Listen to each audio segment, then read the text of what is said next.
Thank you for introduction. My name is Ahmad. I am more or less working for like 20 years around startups. So I've seen it all, and that's why I'm here. Also, I have a bit of experience in corporates and a bit of idea of what to do in startups. That is one of the reasons that also sometimes try to help you to see even if you're on the right path or not. I asked a little bit about your background. I'm also happy to talk a little bit about what I do, but I think it's way more relevant to know what you do. And one of the things I learned by speaking a lot on the stage is that people who are sitting in the back, they love to talk. They're usually the most extroverted people that they really want to talk about themselves. If I really want to say something about the startups and what you really have to do first, I have to know who you are and get to know you a little bit more. So with the gentleman in the back who is not even looking at me, can you just, yes, I love that you know I'm talking to you. Mention your name and in 10 seconds tell me exactly like why are you here? I don't want to know what your startup is doing. And then pass it to the next person, and then I will just see how quickly we can go through it. Maybe a bit louder that also I can hear. It could be fine if it will be a little bit louder. You cannot hear me? I can, but... Okay, I'm asking you if you can introduce yourself. That's why I was thinking maybe I can have them like a loud...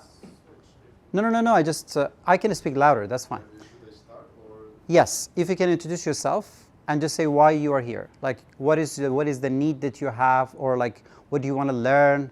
Like what are the problems that you would like to fix, so that we will have a better understanding of each other. Okay, so my name is Michał. I'm a leader of a group who would like to run up the startup with the...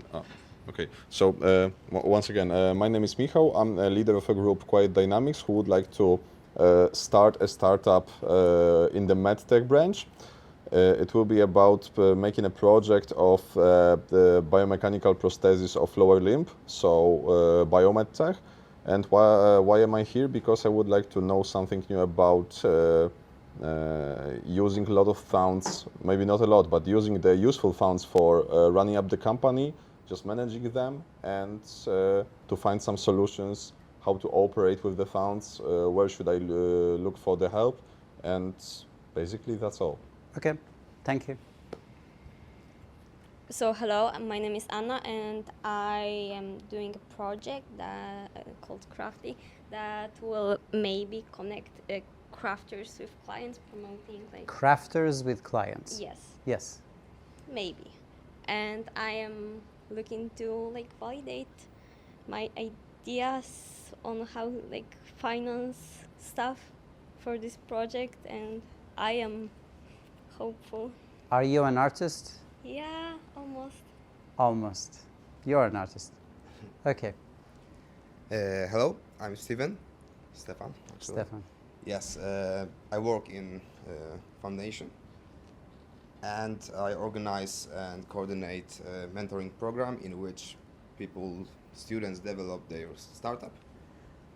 And I'm basically here because I just want to extend my knowledge about acquiring capital in different ways. Yeah, just to improve my knowledge. That's all. Acquiring capital in different ways. Okay.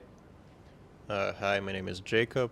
I have a couple of private projects that are not in any substantial stage right now. I love the word substantial stage. Yeah. So Are you a lawyer? No. Okay. They are just at the very beginning, let's just say. And I'm not looking for any funding at the moment, but I would like to know what are the options, because my knowledge when it comes to that was... So you're more or less in the same stage of like validating your idea. Maybe even earlier, but I just... Earlier than validating your idea, so you're looking for an idea. I have some ideas. Okay, you could say that I'm validating them, sure. I just want to put you in a box, you okay. know, like, so you have some ideas, you want to know which one to pick. Yes, and also learn about, all this funding, how would you say it, space, right? Okay, perfect, thank you.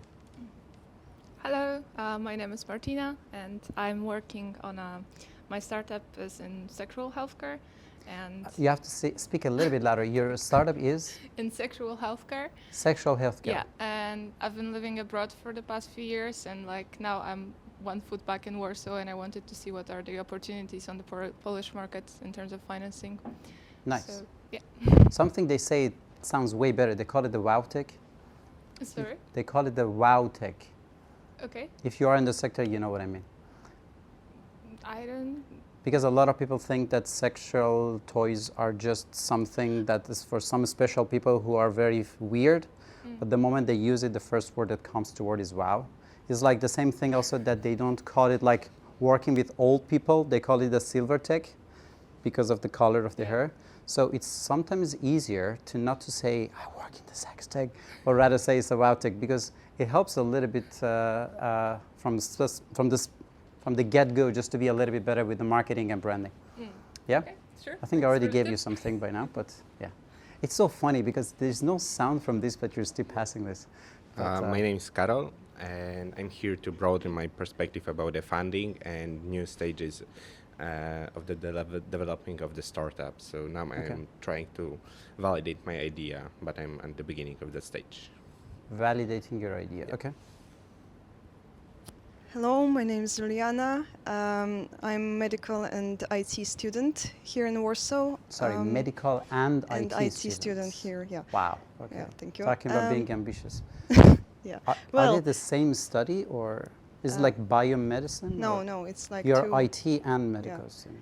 And I'm a medical innovations program finalist in 2020. Do you want to be on the stage?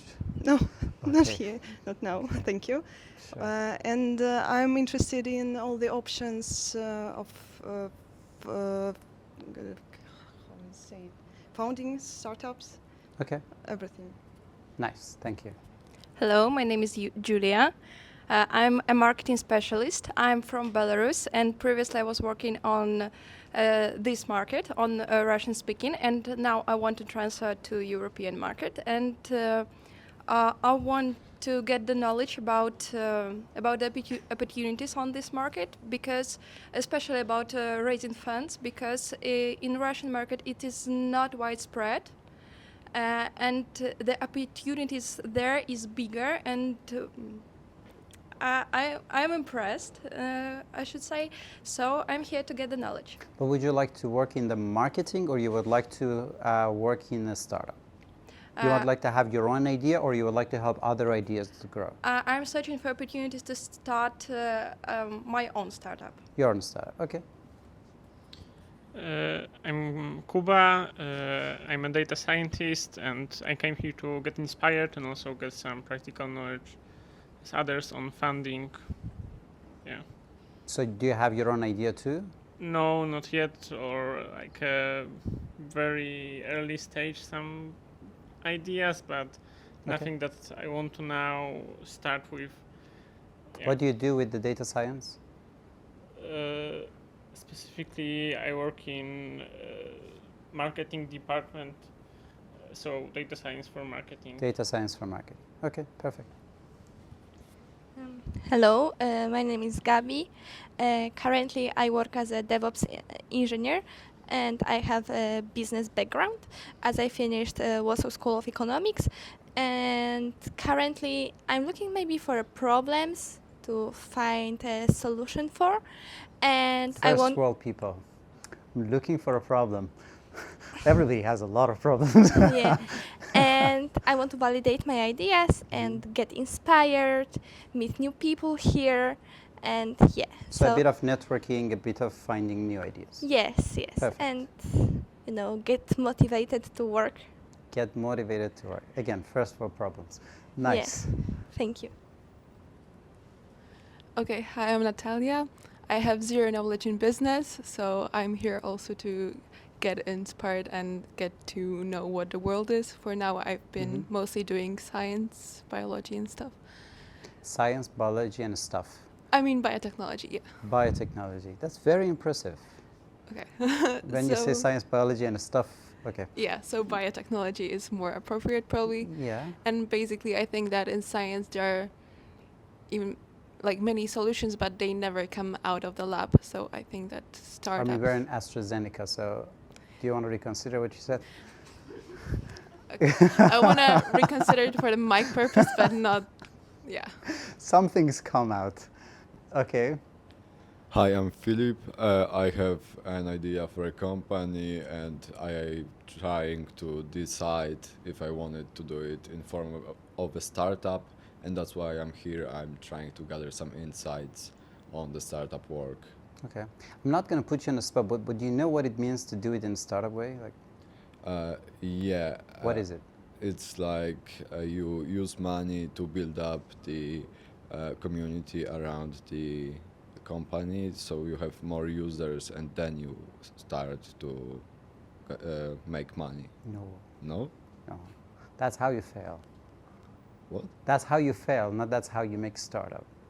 So that lady in the corner said the right thing. You find a problem, and then you try to see what is the most optimal way to fix it, but as fast as possible and as lean as possible. So I was trying to do the startup from No, the but you're beginning. right, but you're not politically correct. Okay. Because especially if you see in the US, they have 5,000 followers and no product to sell. And that brings their valuation to 5 million. And then they raise another 5 million to raise their community into 5 million with no customers. And then they're like, guys, we have a lot of money and a lot of debt. Let's build something. So you just helped me decide, because that was what I was going to do anyway. You can be a but I singer. thought That would be a about good thing, you know, like the you can wrong be a idea of politician. startup. But startups need product or service to do, not Yeah, a I know. community first, Okay. right? You can also start a cult. I mean, that's an option. Hello, I'm Igor. I'm interested in e-commerce. I have a company who focus on e-commerce. I sell in the internet in some marketplace in Poland, and I would like to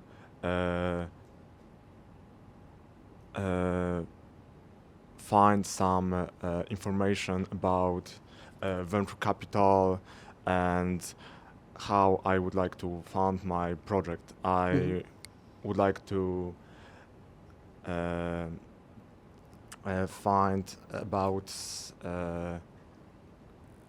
my software, because I'm interested in build SaaS application and focus on e-commerce, and I want to use my knowledge about e-commerce. But you're and already working in e-commerce. Yes, but You wanna I'm automate only your work in selling the my e-commerce. products in the internet, but I would like to build a software house for my brand, Okay. e-commerce brand, Okay. and in the future for other sellers. Okay. Do you work on Amazon? Yes, also. How did I know? Because e-commerce is Amazon. You But get what in I'm saying? Poland is also Allegro. Yes, and but do you want to stay only in Poland? First in Poland, but Yeah, but in then the future, if you grow in Allegro, okay, right now Allegro is in Czech Republic and maybe a few other countries, but if you want to really grow, isn't that easier if you just focus on exactly what you do with Amazon and then try to just scale your know-how and then try to make more money on that side rather than go outside and take SaaS? but I want to build startup, and I have a problem because I don't have a efficient software in my brand. Yeah. Because I would like to manage my my products, and You know what a lot of people in your place would say? I want to work less and make more money. That's the vibe that I get. It's not bad, it's good. But that's the honest part. And the reality is that a lot of people in e-commerce make so much money that they never really care to buy another application. That's one of the problems. E-commerce is a really good thing.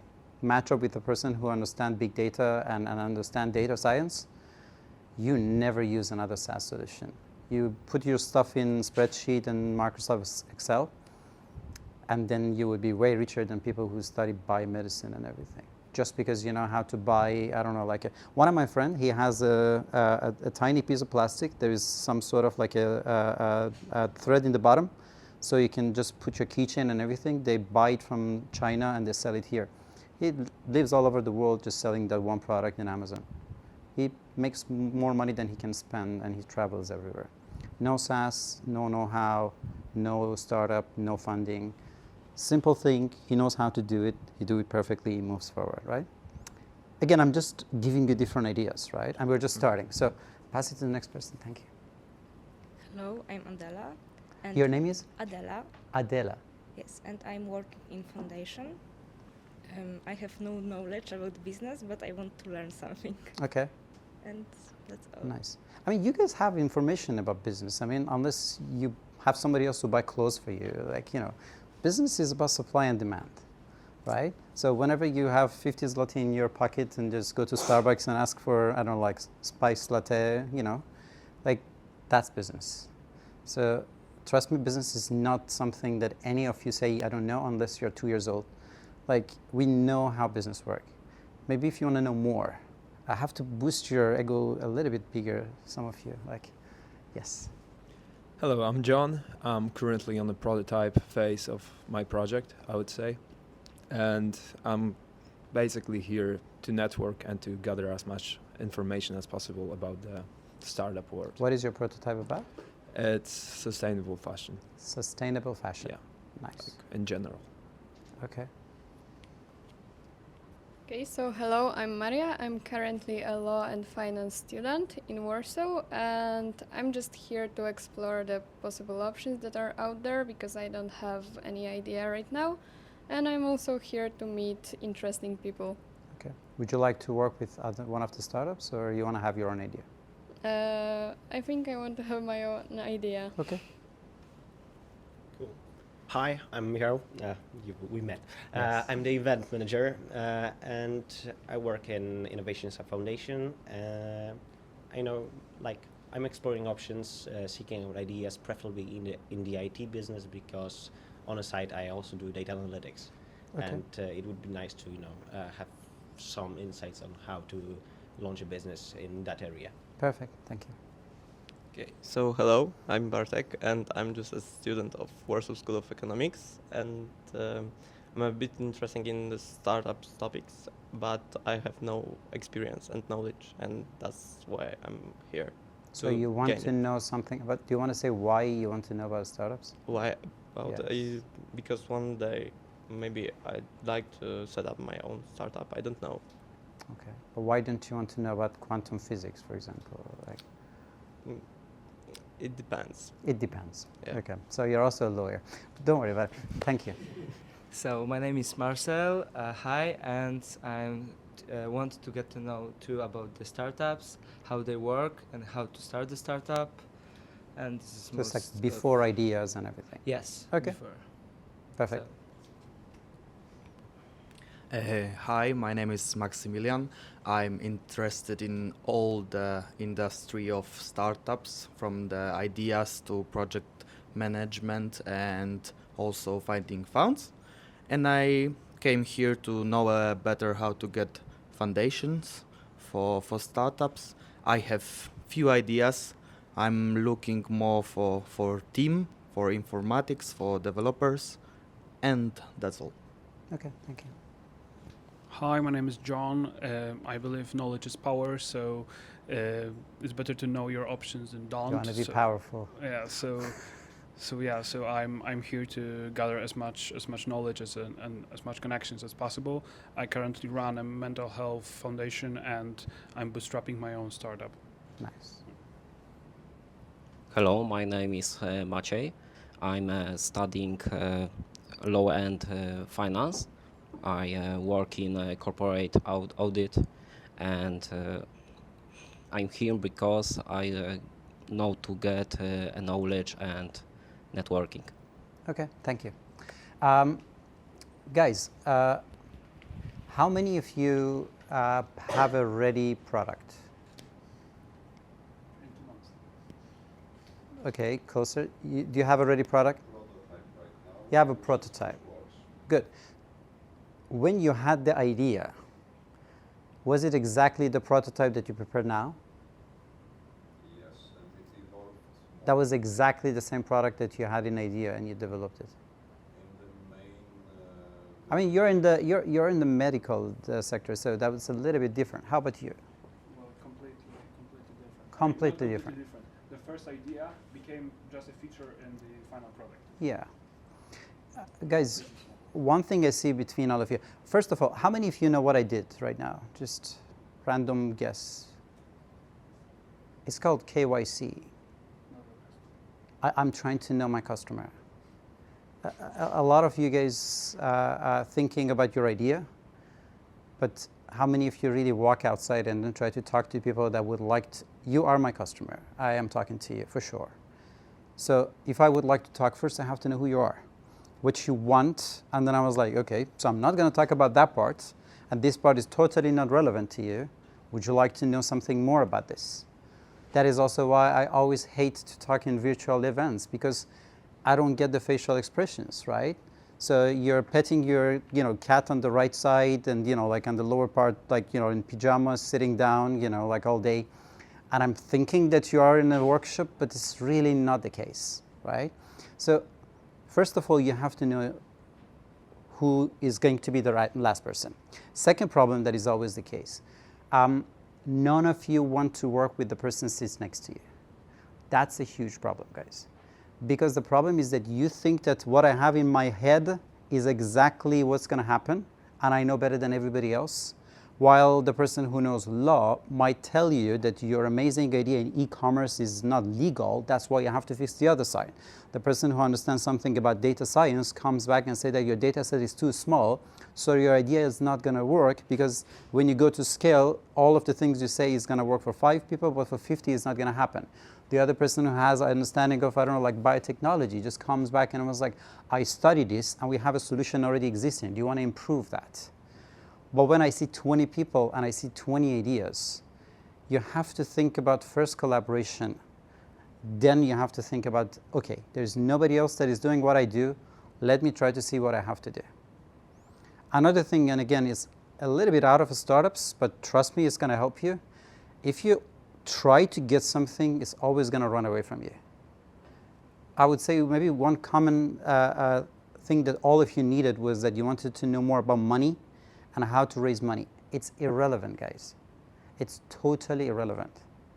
If you have an amazing idea, if you have a great business plan, people run after you and ask you, can I please sit down with you for 5 minutes because I would like to put my money in your startup. But if you're walking around, try to prepare a perfect pitch deck and something that this VC is going to, look at it as the best solution, you are just going to be surprised at why nobody wants to invest in my idea. So think about the idea first. This is the main part. And then you can move forward and then try to go back to the whole idea of, let me just go there and try to find something. So I'm trying to just get a bit of sense, because I see people that they are from even before the idea to the people that they're in the biotech and they have a prototype and they would like to scale it. Also, because this organization is close to a university, I have to say something, guys. Universities are not outside of startups. I would say even sometimes they're better than startups. I do a lot of judging. I work with a lot of startups for the validation. And some of them, they are proper scientists from university. If you have a page that is peer-reviewed and your professor already put a stamp on it, there are so many grants that universities can apply to your idea, way easier than a venture capitalist who wants to technically within 5 years try to move forward and try to make the most out of your startups financially. Because what universities sometimes want is a positive impact on the society. So if you really have a good idea and it might fail, universities sometimes are way better places to find your money and your advisors. How many of you are still at university? Okay, so it's, are you at university or you finished university or you didn't hear what I said? Are you at university? Yeah. Yes, good. So that's the point. How many times you try to talk about one topic with your professor and said that it's going to cost you, no, wait for it. Now you're quickly answering. And then they'll try to ask for 50 zloty in return. You get the point? Because that's the startup world. I'm an advisor and I have an hourly rate. And if you ask me a question, it will cost you something. But when you're inside academia, things are free for you. These are the ways that you can validate your idea and you can get out of it way better. What's the problem? The opposite of what I just mentioned, the KYC. It's a very small story, but it's just like about this whole guy that he was like one of our friends that said that like I have no problem to solve, but I'm trying to find a problem. And also I'm trying to find something. So this guy had nothing to do, so he just saw this advertisement in the university on the class that it was written how to kill dragons. I was like, that's interesting. So went there, graduated from this school, and then he went outside and tried to find a job. And it was like, I'm certified at killing dragons. And I was like, I'm sorry, but we don't have dragons. Walk around, and I was like, okay, so apparently everywhere I go, I think he didn't go to Krakow, but a different story. So everywhere he went, there was no dragon. Back to university, and I was like, that was a scam. You taught me something, but I just don't see it out there. And I was like, no, you're making a mistake. You have a job, we'll have a job for you. And I was like, what is it? And I was like, stay at university and teach others how to kill dragons. That's the only problem in academia. Sometimes they teach you something that if you want to pay it back, you only have to go back to university and teach the next person how to do that. Like economy 101, right? Like you take a look at the US economy, and I was like, okay, according to everything that I studied, this country has to right now file bankruptcy. And I was like, no, the best economy in the world. So a lot of things you see in academia is not connected to the world outside. But if you are connected to the world outside, you can use academia to your own power. So don't underestimate that part. Also, how many of you guys know Simon Sinek's Golden Circle? One, almost two. Do you want to tell me what the Golden Circle is about? First, you have to start with why. And what was after why? Then it's how and what, right? How many of you think that you started with the why? Very little of you, right? You started telling me what you are doing. You started telling me how you're doing it. But barely you mentioned why you're doing this. And please understand, I mean, I know that this is recorded, I know that this is a public place, but find an advisor and be honest with them and talk about the why. Because it's irrelevant what you're doing and how you're doing it. If you are trying to do it because you just don't want to have a boss, if you're doing it because you think it's cool, most of the time it's going to collapse. And that's an issue. So next time when you would like to introduce yourself, start with the why. I'm a very smart person. All of my bosses are stupid. That's why I just want to do something that will show them that I'm better than that. But you know what's going to happen?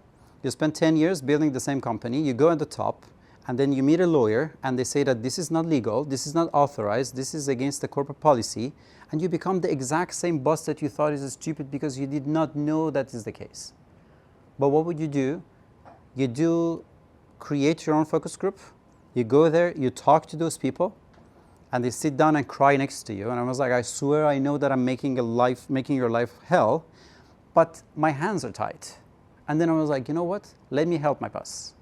So sometimes by talking about a why, you save a lot of time for yourself to not to go around it. I'm going to be a little bit more specific about the startups just to not to have misunderstandings. But first I have to say something else. This is supposed to be a 1-hour workshop. A lot of people come and tell you that this is a 1-hour workshop on how to do marketing, how to do sales, how to do pitch deck. I don't want to teach you anything. I want to tell you what you don't know. Then it's up to you just to go there and then try to find something that is relevant to you. And if you want to know the single element here is that's the essence of marketing.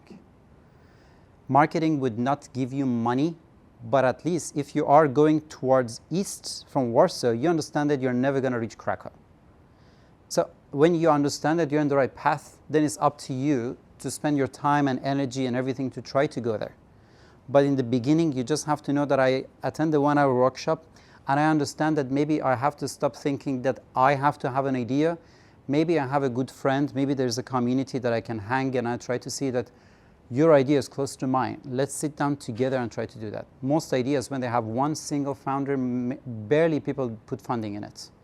Because today you have this, tomorrow AstraZeneca is going to come over and give you 50,000 zloty per month. And I was like, I love my idea, but do you know what you can do with that amount of money per month?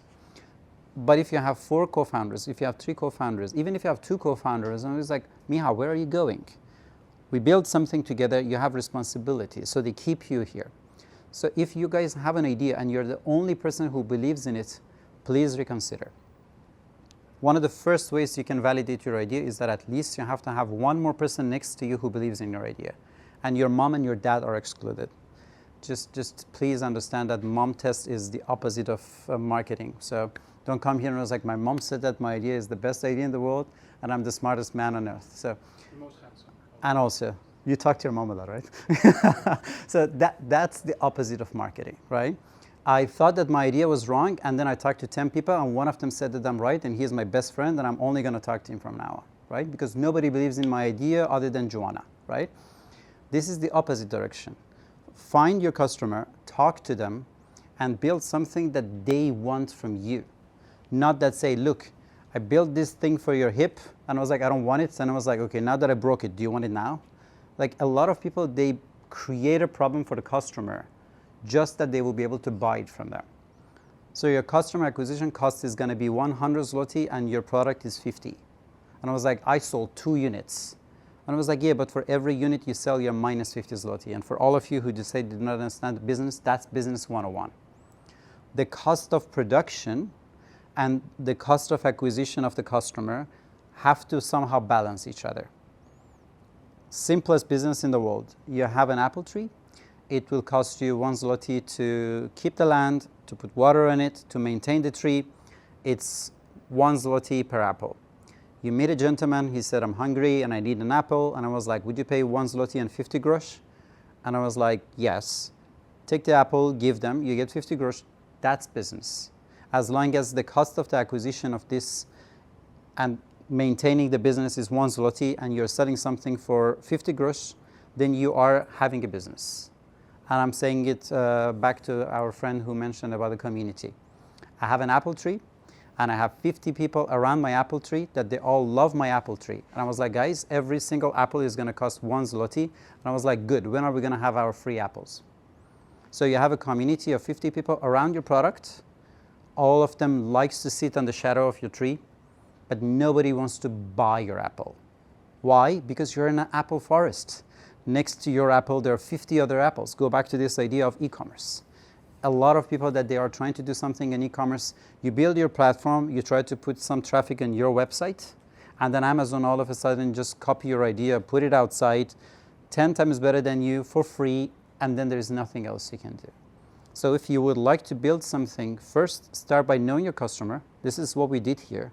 Second, try to think that if you are trying to do this, and even if they like it, it goes with the why, right? Right now you're trying to be here, and I was like, I don't know, like you can choose any of your ideas, and we can workshop it. But the reality is that if you have an idea, and you are 100% sure that your idea does not exist, and nobody's doing it, just to go back because you didn't do your research properly. And that's the first problem. Because then after that you understand that I have to talk and understand why my competitor did not manage to fix that and how I can try to do it a little bit better. Small parenthesis here just to go back to acceleration programs and getting funding. You start with a real problem. Most of the time people pay people when it's their problem. I don't have a leg and I'm creating some prosthetic leg for somebody. That makes way more sense than if I'm a world athlete and I just really feel that this is cool because I have seen it somewhere. I saw a Polish startup, let me not say their name. There were 4 guys and they had a app for periods for women. And then I'm just like, do you have any women in the team? It's like, no, but we know exactly how it works, right? Do you want to know where they are right now? Nowhere. That's an issue, right? Because I know so, and like, let me show you. Oh, I know that you don't know what my app is doing, but in 6 months you will. No, start from yourself. Try to really see what the problem is that you know for a fact that I need to pay. Not that I like it, by the way, guys. I need to pay for it, and then try to move forward with it. Quick question. Do you want me to keep talking or you have questions? Because that's also something that I would like to fix here. Thank you. I have one fan in the corner. Yes, thank you. Guys, this is a problem. Because how many of you have a hardware startup? Come on, you have a hardware startup? So one. I mean, I asked in the beginning how many of you can raise your arm, because some of them, like, I was like asking, I was like, I did, but I just didn't want to. How many of you know what is the difference between B2B and B2C? Some of you. So your business either works with corporations or it works with individuals. Small parenthesis, again, on top of the last one, there is no such a thing as a B2B. Because even if you would like to talk to a corporation, still there is a person inside that corporation that you need to talk to. But the approach is not to sell one product to one person, but is rather you sell one product to a big group of people. So a B2B business is when you get one customer, it means 10,000 license. It means, I don't know, 5 years of working with something. But when it's B2C, it's like Facebook. I managed to convince you to join Facebook. Tomorrow you see, I don't know, like misinformation. I posted something about harvesting pierogi in Warsaw, and then Facebook decided that this is misinformation, and they blocked my post. So I was like, why am I here, right? One tiny thing, you lose your customer. So they charge, I don't know, like 10 zloty just to acquire me, and I give them no money and I leave, right? So B2C is a whole different story than B2B. Because if you have B2B, you work with, I don't know, like a T-Mobile, and then 10,000 of your employees will have the SIM card. So no matter how much money you put on one customer acquisition, then the overall price is going to be totally different. I just want to mention that it's very hard to, it's like magicians that they would like to do hypnosis. It's way easier to do one-to-one. But when I have to put 20 people under hypnosis, I have to really put a lot of attention, because you have different needs, you're in different stages. That is why something that is good for a person who has a later stage startup and understand the frustration is whole different than a person who does not even have an idea and wants to start something. Somebody wants to work with the startups that they have artistic things and legal stuff have nothing in common. There is a privacy of data problem. It doesn't matter if you like it or not. It is just the problem that you just have to use it. But if you're an artist and you would like to sell your art better, or like work with the problems of like people stealing your ideas, it's up to you if you want to use it or not. So that's what I'm mentioning, that I ask if you have specific questions, because in so many cases, just a second, in so many cases the problems are so different from you guys that it might totally not resonate with something and resonate with the other part. Yes? Because you've been in Poland, like Polish ecosystem, startup ecosystem for quite a while. Yes, more than 11 years, yes. Okay, so it's a lot. What do you think is the biggest differentiation between startups from like seed round or pre-seed that actually get somewhere? What is the biggest? Or maybe few. What is the biggest? Biggest factor that helps them succeed. What differentiates? In the seed and pre-seed. Because like yeah. early stages. One thing is very good in this part of the world. Look, it changed. It really changed. In 2013-14, if you would like to talk to startups, they will sign NDA before they will tell you their idea. And then, I mean, why should I? But just for the laugh of it, when you sign the idea, then I was like, this is a Facebook for dogs, because there are like 1 million dogs and like people love dogs, so we're going to make this, and then everybody is going to pay $10, so there are 10 million dogs, so it's $100 million, and I'm going to be the richest man on earth.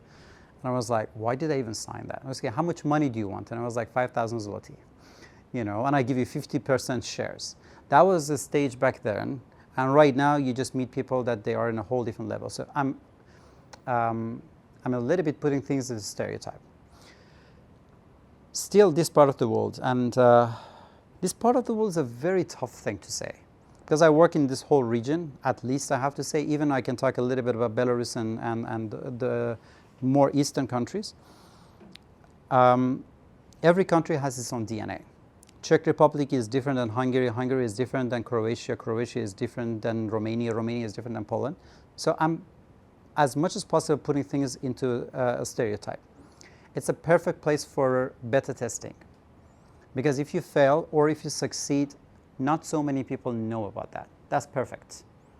Because if you're on the third iteration of your idea, people are not coming back and was like, oh, I know that that's what you were doing, and then it went there, and then it went there. So investors are easier to approach you and talk to you. And because of that, it's way better to establish your beginning of your idea here than other places. What is the worst part? Because cost of living is low, because the cost of labor is low, and because you don't have a lot of role models, you fail super late. If you would pay rent in New York, if you will see that your neighbor in 1 year went from no money to 10x revenue, the moment that you're working for 3 months on your idea and you see that you only have 5 customers, you don't walk around and celebrate having 5 customers. You just declare bankruptcy, you said I failed and I'm going to start something else. But because here everything is super cheap, and you also have government support, you have European Union support and all of those things, sometimes an idea that had to fail in the first 5 months, you prolong it for 5 years before you say, you know what, I think it's time for me to. Another thing I see on and on in entrepreneurship is very relaxed salary for themselves. I know that my product is not going to go anywhere, but where am I going to get 20,000 per month salary, right? So if anybody asks, my startup is great, but wink, wink, right? So again, going back to the why, how many of you guys are really comfortable raising your hand and say that I want to have a startup because I want to have easy money per month? That needs courage. Trust me, it is good to say that, because a lot of us deep down think that we deserve it. We work in an organization that they do not pay us the amount that we deserve. But you have one boss. The moment that you start your own startup, your employees are your boss, your customers are your boss, your vendors are your boss, your partners are your boss.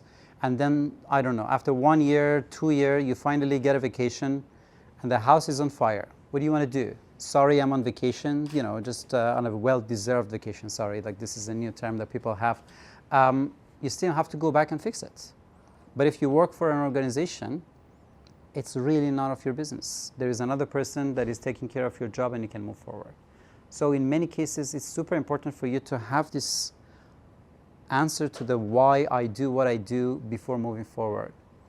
And I'm saying it very friendly as a person, again, for more than a decade, very seriously advising startups. If you're bored, find a hobby. Because a startup is not a hobby. A startup is hard work. They literally say startup is like chewing glasses and smile as if like you're enjoying it. Remember that. It's rewarding. It's really rewarding. I was talking with Mateusz and I was like, you were running a marathon. I was doing it on Sunday. I was like, yeah, but I'm fine. That's an entrepreneurial thing, right? I'm also, the guys mentioned some helping organizing Thursday gathering at Venture Capital Foundation. I do once a month startup pitch. So you could come over, we evaluate your idea and we give you feedback, bring some VCs, angel investors to do all of these things. And one of my friends was like, so what are you doing before your startup pitch deck? And I was like, nothing, why? And it was like, we're going to do bungee jumping. Would you like to come over? And I was like, but I only have 2 hours. And I was like, no, it's half an hour going and half an hour coming back. And I was like, sure. So I went bungee jumping and I came back and I did this. That's the startup life. If you are a person who is afraid of risk, if you're a person who is afraid of fear, it's a tough thing to do. Startups are roller coasters. You go up, you're happy, and then definitely there's a downtime. And if you just say that, okay, so I made a mistake and I'm just going to close shop, it's way better just to be in a normal place that you have this linear growth, aka like big corporations. Because it's not the opposite of entrepreneurship, is not entrepreneurship. The opposite of entrepreneurship is just to be a person who is a yes person. And I was like, get these papers from the left side and put it on the right side. Anybody who works in Poczta Polska, you know, like I still don't know how it works. Like they ask you to write your name with a pen and paper, and they put it on the other side and they put it in the computer. And I was like, can I just fill a form online? And I was like, no, that's not how it works. I was like, do you want to have a priority? And I was like, yes. They put another stamp on it and they give you a digital number. And I was like, can I do it online? And I was like, no. So don't do that. But entrepreneurship, meaning that you work in a company like AstraZeneca, and they say that, hey, you are a biologist, you are a lawyer, you are a person who understands data science, build something so that we can sell. Less risk, higher reward, way more safety net around you if you're not a person who can take a risk. Startups are a lot of fun, but you have to remember that you have to be ready for a lot of ups and downs. Do you have another question for me? Because that's the second problem. Going back to what you say. If I would leave, and if I would be back on the networking part, I think 50 of you have a question for me. But you don't ask your questions in public. What's the problem? I don't know everything, guys. You all do. If you speak loud, and I'm sorry for a lack of a better word, something very stupid, it's only stupid for me and you. Somebody next to you, and I was like, I had the same problem as you, I went through it, I fixed it, let me tell you how. Yes? So what would you say is the sort of a key to a successful startup? I would say like the 1 or 2 traits that you can notice throughout your history. How many of you guys are into cryptocurrencies? By the way, I'm not asking for tax purposes or something. So 2 of you, almost 3. Are you trading now? Yes. Maybe. I mean, not right now. Okay, because you're on your phone, I was just wondering, maybe you're doing. So that's the same question that they have. How much money did you make in Bitcoin? You know, it's a fluctuating thing that goes up and down. There is no such a thing as a successful startup. Is WeWork a successful startup? WeWork was an idea of a guy who could not find a job, who managed to create a company out of nothing into a multi-billion-dollar. He failed to make this company a few $1 million, less than $1 billion. Is it a failure or is it a success? They made a movie out of him, giving him the right to the movie, made another startup while everybody knows that his previous startup was a failure. Is he a failure or is a success, right? We have to be a little bit careful about some words when it comes to startups. So I would say like organizational success. Yeah. What would be the... You see, that's a very, very interesting thing.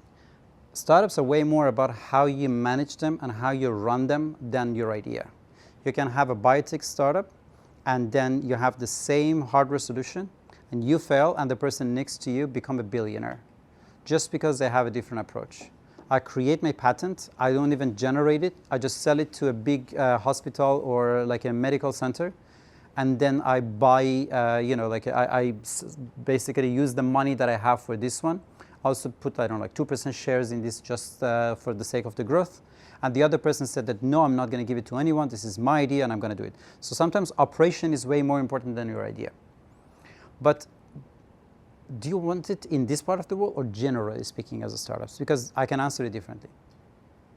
Why not both? I will answer it, just also try to see how I can just maybe wrap it up in a better way so that you would really leave with something. There is a spectrum. How many of you think it's good to fail?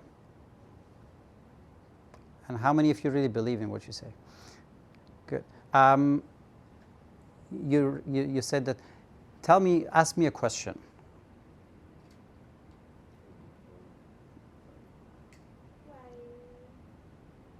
Why? You didn't have a question. No, but that's the point. I'm just saying you can ask me anything. Okay. But it might be a very bad question. That is why you're waiting for a perfect question to come out so that when your question is going to come, everybody's just going to make sure that I ask a very good question. I'm just saying this is one of those things about failure. It's easy to embrace it as long as we embrace other people's failure. And I was like, you failed, good job. I'm going to be your... I thought that you misunderstood that I was raising my hand because I had a question, but if you ask me to ask you a question, I can ask you anything. Please do. Okay, so why did you come here today? What do you want to achieve? Good, you see? That's a perfect thing. It's called judo. Because when I ask you something, you can always ask me back. I usually do 2 things. And I mention it very honestly. Like one of the reasons that I came here was mainly because of I love things that they're close to academia. Because you always see 2 different types of DNA. By the way, I didn't forget about that. I definitely go there. You see 2 different aspects of startups. Startups that they are being usually done by scientists and startups that they're usually being done by people that they're business developers or they're salespeople. Those that they are with salespeople is loud. It has a lot of features. None of them works. The other one that is by the scientist, it has like all the things that is needed. But then I was like, okay, but are you selling it? And I was like, no, still there are like 2 more features left on the left, and I want to see what I have to do. I'm way closer to those guys from the academia because they have a lot of good ideas, they have fresh ideas, they have good motivations, but they are waiting too much to get out to the market to try to do that. So if I want to be too honest with you, I'm not a big fan of those guys because those guys that they are salespeople, they don't need me. I usually help people to get out of the comfort zone, fail, make mistakes, embarrass themselves, learn from that, and become 10 times better than what they were before. That's why I'm here. Because I heard students, because I heard academia, and I'm here just to see how I can help. There's no financial gain at all in it for me. Honestly speaking, I build big companies. I don't work with startups. That's one of the reasons that you can make sure that we can trust each other. Because how many of you guys watched this documentary about this pill that that they were selling it, and like, you know what I'm saying, right? I'm trying to not to use any words that later is going to be recorded, and then we're going to have issues with that. But if you are going to a doctor that prescribe you a pill that I get commission out of that, I'm not sure if I'm really a good doctor. But if I get my salary regardless of the amount of the pill that I sell to you, if I give you a pill, it's because it's good for you. And I don't work directly with startups, right? So again, that's why I'm here. But just to go back, guys, failure is awful. But we have to define what is a failure and what is not a failure, right? So if I'm trying to drink water and I'm just going to pour it in my hand, and I was like, oops, I don't want to have a glass. Like, I shouldn't be proud of that. That was a failure that I could easily fix by just knowing that for drinking water, you need to have a glass. Bad failure. My name is Elon Musk, and I'm trying to I'm not Elon Musk, just in case, and I'm trying to bring people to Mars. Nobody ever did it before. There is a vehicle that is going to bring us there, and it's going to explode. I failed. I have to be proud of myself because I had no role model. I had nobody to talk to. I had no other experience that I say, you know what, if it didn't work for them, let me fix it to the other side, right? So it's a spectrum. And that is the problem in this part of the world. People are in Poland and they say that, like, my grandmother always said that, like, I shouldn't fail, so I have to just, always just avoid that. And then I don't do it. That's why I work in, accounting firm, I work in Poczta Polska, whatever, something that I know I'm always going to be successful. My salary is 3,500 and 4,000, gradually go up. And the other person said, you know what, I watched 4 movies in the US about entrepreneurship, so I'm going to start failing tomorrow. Every day I'm going to fail. There is a spectrum. So the more you go towards uncharted territories, the more you fail, the better. Scientists know it super well. Any of you guys work in a laboratory? How many times a day you fail? Exactly. Like, how can you test everything and then you come back to your supervisor and was like, how was it? 100%. Like, everything I put on top of each other, it worked. Then you're testing. Then you're just saying that, okay, so if I put this element with the other element, this is what's going to happen, let me show you. Then you're basically putting a show for kids. Because a real person who is in a real lab, they go to the lab to fail. But they're doing it because nobody ever put those 2 elements next to each other. But if I'm just getting 2 elements that I know is going to explode, and I was like, let's fail today, I'm just going to cost the lab for myself and for my university, right? So in this part of the world, we have to learn how to fail. And then we have to learn how to avoid the failures that they are bad for us and embrace the failures that are good for us. Guys, you have to ask more questions. Not to me, generally speaking. You have to learn that you have to be outside, and there should be a continuity between what you learn.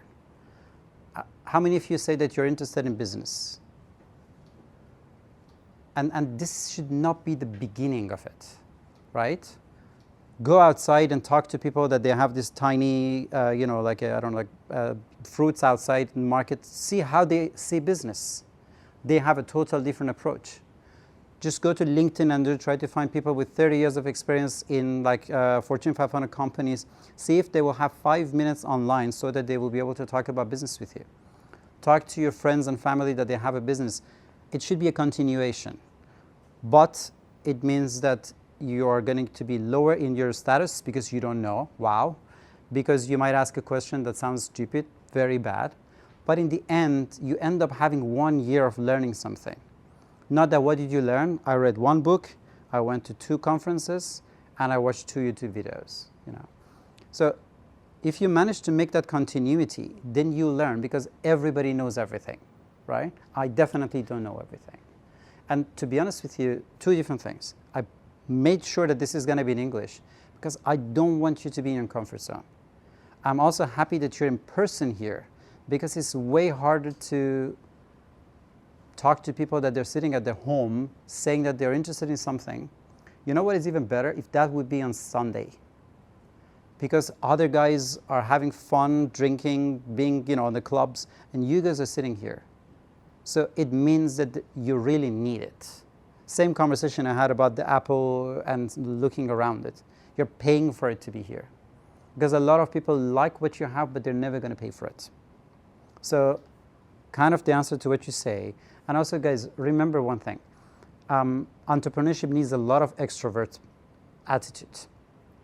If you don't have it in you, first thing that you do, hire a person who is fine to go out there. If you are an artist and you don't like talking to people, don't torture yourself. This is bad. But you can motivate your co-founder, your colleague, even you can hire them as a business developer, that they go out and then try to do the job for you.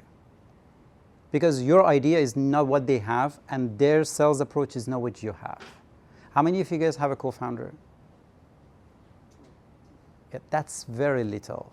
And also when you do this, I'm not sure if you mean like you have to go there and ask them if they are still with you or not, right? It's bad. Don't say that you have an idea and you're 100% sure if this is going to work if nobody believes in your idea.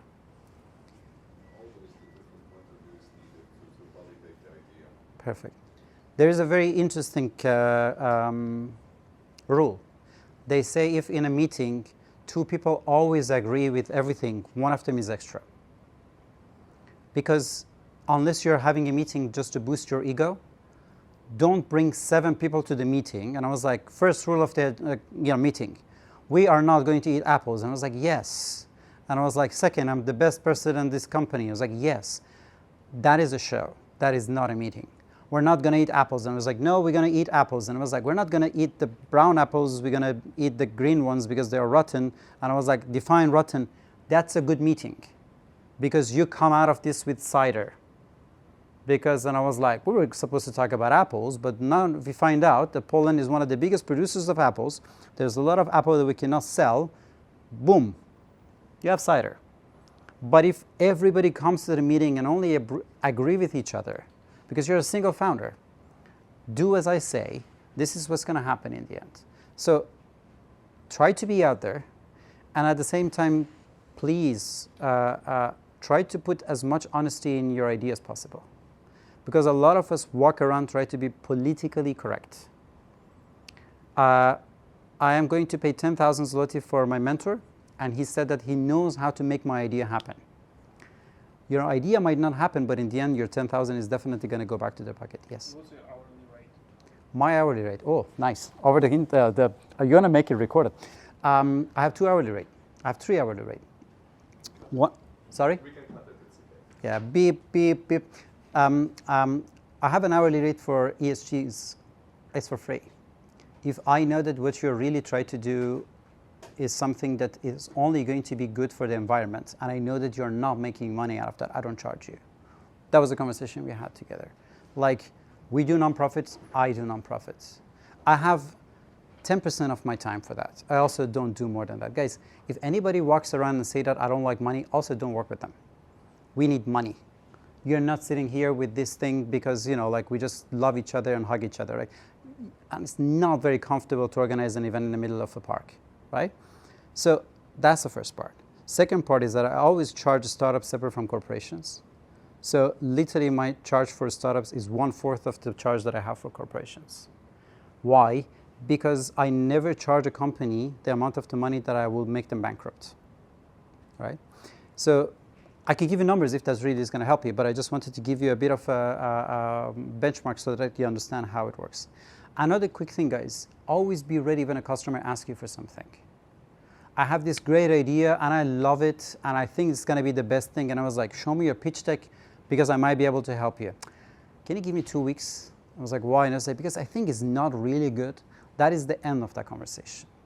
If you really want to work with me, I have my agreements ready, I have my hourly rate ready, and everything is in the cloud. That's how you guys have to do things. Any of you is looking for a job? Few of you. That's the same thing with your CV. If you have to wait for your CV to be ready and you're walking around in different conferences, another red flag, right? You know what is the worst thing about startups? And trust me, this is always the case. I have this amazing idea and I really want to make it happen. And I was like, by the way, I'm hiring. Would you like to work for me? And I was like, yeah, sure. Tell me more about it. You know, kind of like you see this two roads that they go in a total opposite direction, but you're fine with both of them. If that's your case, definitely find a job. Because a startup means no. Going back to our friend that was talking even about like why I'm here, I can make it even bigger. I came to Poland to do country branding for Poland. I really wanted to do storytelling to tell people why Poland is such a great country. And it's almost more than 11 years. I'm still struggling to fix one problem. How did you end up here? Not why are you here? You see my problem? People think that there is something mentally wrong with me that I'm in this country. While I'm trying to walk around and tell people that you have to tell me even like, how did you manage to find that out? This is a mindset that I'm trying to fix that gap, right? So a lot of people came to Poland in 1 month, in 6 months. Some of us even, we have mutual friends that we know. I'm going to fix the whole startup ecosystem of Poland in 6 months. I'm just going to build this and then all of the Polish market is going to be better.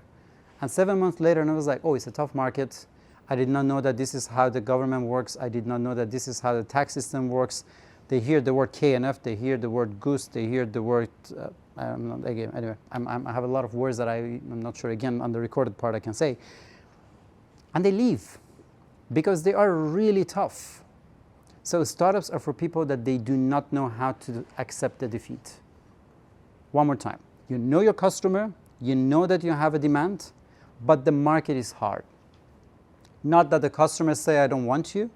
Not that the market just show you on and on signals that this is not the right place for you, but you still walk around and try to do that. No.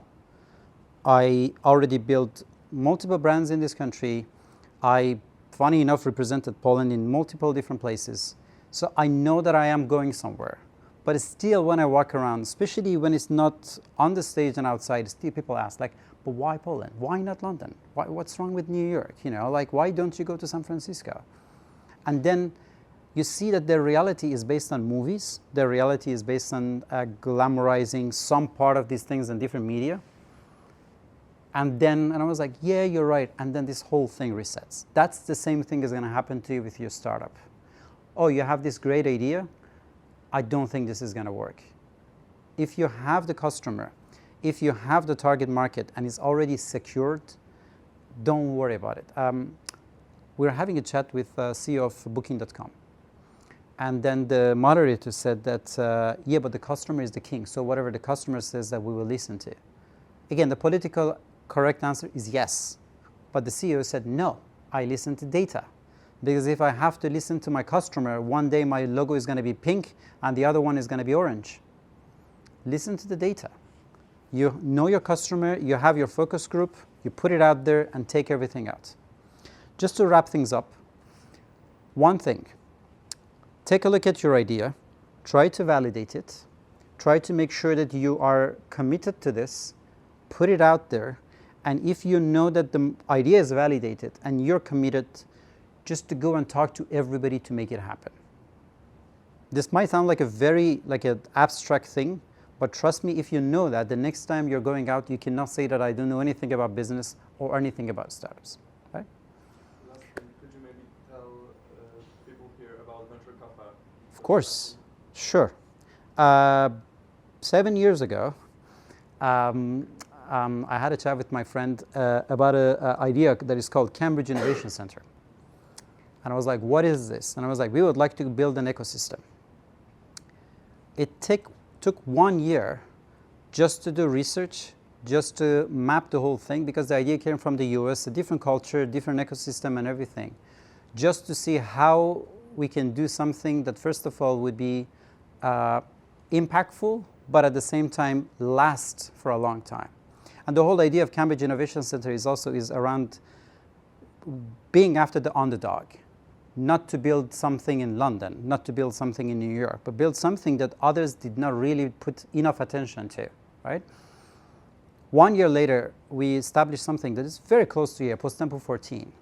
So that was the first time that we properly had an announcement, and that was 6 years ago. Then we also had this flagship event that is called Thursday Gathering. Extremely inclusive, meaning that I'm not the CEO of something, I'm not someone. I am my first name, you're your first name. We're here just to learn from each other. It was once a month. We moved fast forward. We opened up our space in Warsaw Place in Chemielna in the city center. And then we basically just put it into 2 different parts. Cambridge Innovation Center, that is an innovation hub. It's a place you can have your office. You can basically, like meet other people that they have their offices and they're resident there. And we have the district hall that is free to public, meaning that it's not open or closed specifically. I mean, I think it's like between 8 a.m. to 8 p.m. But between that, you have a free table. You have a free internet. We have a small coffee shop in the corner, so you can always just go there and work. And in the afternoons, there are lots of events that you can attend. Every Thursday, you can also come to our event that is called Thursday Gathering, where you can, 1, try to make meaningful connections. 2, a lot of continuity of what we had here, you would be able to somehow follow it up there. So the things that I do there is 2 things more than anything, because I used to organize it, but now I'm just a little bit on the behind on the ambassador part. I have an event called the New in Town. I'll call it Expat Lens later. For almost 3-4 years, I'm bringing people from other countries and then try to show you the difference between their culture and the differences between, by the way, one of your speakers is one of my guests, that I just try to show, if you want to meet somebody from Egypt, try to understand that they're not Arabs. That's a huge difference. So you talk to them, you can build business with that person just because you know them culturally. So it's one of the things that you can always come and find. And the other one is a startup pitch contest that, again, for free, you can come over, you can validate your idea, you can pitch in front of other people. Again, what I said, you can fail, you can make mistakes, and then learn from that, and then try to make your idea work a little bit better. If you have anything else, I think we're going to have some break, and then we will be able to have... you have a question? Yes. Quick, please. I have a question: how to find the idea to solve in B2B sector to build a startup or a business? Yeah, because I mentioned that it's going to be very quick. Guys, by the way, it's a very nice thing. It's an icebreaker. Going back to your question and all of those things, in this part of the world, the ice breaks way harder than other places. If I was in New York right now, I said, hi, my name is Ahmad, and I was like, how to fix the B2B problems, right? It takes 10 seconds just to break the ice. It's normal for me. That it takes 1 hour for you to finally ask a question that you could ask from the beginning. Be careful about something, because if you are trying to find a problem, most of the time it's not a problem. Have you ever heard of the company called Zoom? Do you know what was the first company called Zoom? It was a robotic company that they make pizzas. They become a unicorn. But how many of you really would like to have a restaurant that is being run by robots that they make pizzas? You have another one in the Voce Centralna that they make coffee for you. These are the people that they have to find a problem to solve for a B2B sector. Don't push it. It's like a poet. Please read Bukowski and understand what I'm mentioning about poetry. If you try to write a poem, don't write a poem. If you try to find a problem to solve, please don't. You get my point? Find a person who really has a pain. Find a person who really has a problem and help them. Because if you are really trying to do that, you find a robot that will clean this table. Fun fact, there's this autonomous vehicles. Like 20 years ago, Toshiba made autonomous chairs So after the meeting is over, everybody always have these chairs all over the place. It's a mess, right? So what they do is like with a clap, like when they close the door, all of the chairs goes back around the table. It's a small innovation, but everybody has that problem, you know? And think about all the manpower that every single time they have to go there and fix it. So it's a good question, but it's the wrong thing to do. Okay. So I'm not going to give you the answer to that. Okay, we have to end this maybe later. Yes. I just love that I know that the melting pot for those that they are scientists here is like, 18 minutes for the ice to break. First